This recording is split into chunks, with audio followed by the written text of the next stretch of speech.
Now, along with the panels, Acrobat groups its functionality among toolbars. If you look at the top of your document window, you'll see that there are a bunch of task buttons, and these are sort of groupings of the tasks.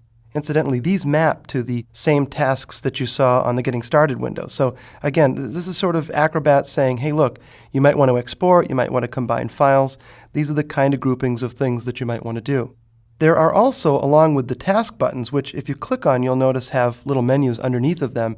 You'll notice that there are also single button icons. For example, the Open File icon. If I click on that button, it will open a file. These tools are very, very useful, but as you saw with navigating, I don't use all of them, and they do take up a fair amount of space. So one of the things that I can do with the toolbars to customize the experience is grab a particular set of tools, for example, the page navigation tools, which, as I said, I don't use very often, and I'll drag these off the toolbar over the document. Now that's nice because it becomes its own little page navigation window that I can move anywhere I want, and there it is.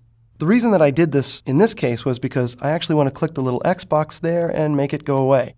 That's how I can start to customize the toolbars to remove things that I don't want. Now I feel similarly about the Open, the Print, and the Save buttons. I don't use those buttons. I know the key commands. On a Macintosh it's Command-O to open, Command-P to print, Command-S to save.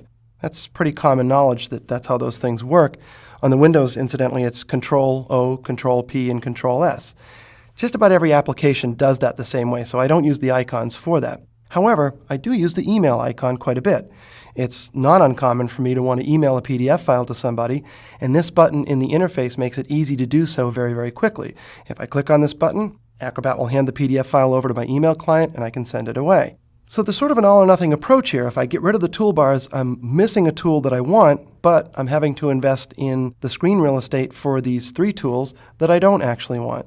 Well, with Acrobat 8, I can actually have my cake and eat it too. I'm going to right-click on this, and you can see that I can start putting away individual buttons on a toolbar. Now, I know that I seem overly excited by this fact, but really this ability to customize Acrobat makes it so that I can set the product up to do exactly what I want it to do. For example, over here among these zoom tools, I've got a plus and a minus in a zoom factor field that I really don't use very often. But if I right-click on it, there are 2 tools that I do use frequently that weren't showing by default, Fit Width and Fit Page.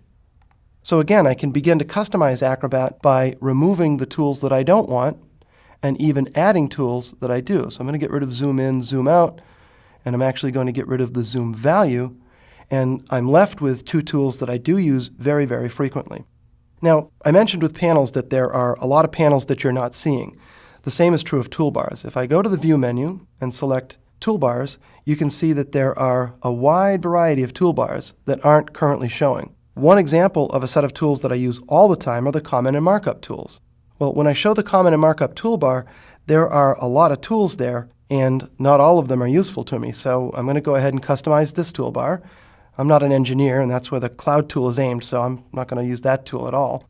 The Arrow tool is something that I don't tend to use. The Line tool is something that I don't tend to use, so I'm putting them away. And I'm putting them away because I can now take this toolbar, and what I'm going to do is dock it up in here so that it becomes a permanent part of my interface. And I can even slide it over just a little bit more to fit it in nicely. Now I've got a set of tools on the toolbar that I'm likely to use frequently, and they're always available to me. There's one more place that I can put a toolbar, and I'm going to show you how to do that with another tool that I use not quite as frequently as the comment tools, but frequently enough that I want it showing. I just don't want it up on top, kind of in the way. So I'm going to select View, Toolbars, Forms to bring up the Forms tool. And in this case, I'm going to grab the toolbar and drag it over to the side this time, as opposed to docking it up to the top. And now I've got a set of tools that live along the side of the document as opposed to along the top of the document. Again, it's a way of building and customizing an interface that I like. Occasionally, when I'm working with tools, I might reach for the sticky note tool and accidentally grab the toolbar and drag it down into the document. And that can be a little bit of a hassle. It means that I have to go and put it back. But I don't have to actually do that because under the View menu, I'm going to select Toolbars, and I'm going to lock the toolbars. And what that does is it makes it so that the toolbars can't be undocked, or I can't drag them off the toolbar onto the document window. It's kind of a way to gel the interface for yourself and keep it the way you like it. You can still use the right-click method to change the tools on a toolbar, but you can't pull the tools off the toolbar and bring them onto the document window. Now also, as with the panels, it might get to be the case that you're using toolbars, and I'm just going to bring up a lot of toolbars to fill the window with them. So bring up the measuring toolbar, and we'll select the print production toolbar. We'll even bring up the redaction toolbar. And after a fashion, it gets to the point where you've got sort of a mess going here.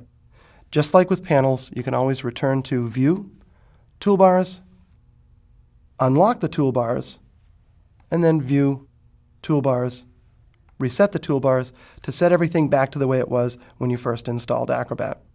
It's worth thinking about how you do the work that you're doing and what it is you typically do, and spending just a moment to set your toolbars up in a way that you'll have just the tools that you want on the toolbars, and then you lock it down so that you create an interface that's comfortable, that meets your needs, and that's predictable.